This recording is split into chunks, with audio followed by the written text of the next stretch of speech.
This is newsVISION for Thursday, September 21st. Midland police shot and killed a man early this morning in the southeast part of town after the man allegedly charged the officer. The shooting occurred at 1:20 this morning in the 4500 block of Graceland when Officer John Chandler attempted to make a traffic stop on the suspect, who was believed to be speeding in a white Ford Mustang at the intersection of Eisenhower and Wilshire. The driver fled on foot, and Chandler followed the suspect behind a motorhome that was parked between two residences.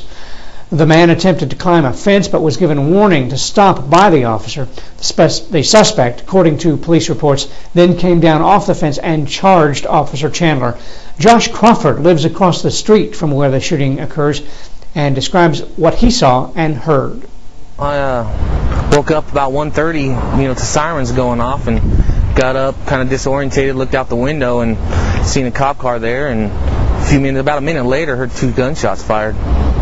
The suspect was believed to have been shot once in the head.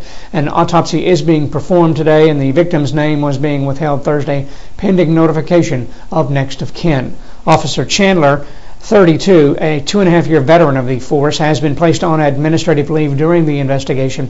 It is the second time since March of this year that a Midland officer has been involved in an incident involving the use of deadly force. In other news today, the Midland Chamber of Commerce announced at its annual meeting this week the creation of almost 300 jobs locally within the last year. Jobs that have come about through the efforts of the Chamber and the Midland Development Corporation. The Chamber's annual report also indicates that the MDC officials are currently working with 14 local companies on business expansions, and 28 proposals have been submitted by MDC to businesses that it would hope to attract, exceeding its goal of 25 proposals for the fiscal year. Representatives from local arts organizations met with an architectural firm about a proposed new performing arts theater Wednesday at the University of Texas of the Permian Basin. Tim Jebsen of Midland Community Theater, Johnny Harper of Midland Opera Theater, and others expressed concern for the size of the theater, saying a proposed 2,000-seat venue would be far too large for the needs that exist. UTPB officials announced in May that tuition revenue bonds had been approved to fund a performance arts theater on the grounds of the Seed Building at 1788 and Highway 191. The Singular Wireless Building, located at 191 and Loop 250, has changed ownership. Officials with the purchaser of the building, a California group known as Signal Midland Wireless, said the key element in sealing the deal was the occupancy of the facility by Singular. The $17 million sale of the building will not affect operations at the call center, which has been opened for 5 years now. Just in time for the Ryder Cup, a controversy brewing with a foreign tabloid newspaper, Tiger Woods, and his wife's honor.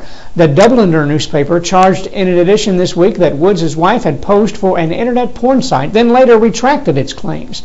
Here's what Woods had to say. Just an opening statement real quick. That, for me personally, and for my wife, the things that have occurred over here, I'm very disappointed in. Not the fans, not the people here, not the Irish people, but very disappointed in how the article that was written. My wife, yes, she has been a model prior, and she did do some bikini photos, but to link her to porn websites and the such is unacceptable. In weather today, mostly cloudy, a high in the low 90s. And tonight, look for a low in the 60s with clear skies. Today's Reporter Telegram this Thursday has in-depth previews of both the Midland High and Midland football teams as they prepare for the 4th week of the high school football season. Sports action tonight on TV, college football, Virginia, Georgia Tech at 6:30 on ESPN. And in Major League Baseball, St. Louis visits the Houston Astros at 7 o'clock on Fox Sports Southwest. Colorado, meanwhile, hosts the Atlanta Braves at 7:30 on TBS. That's newsVISION for this Thursday. I'm Jimmy Patterson.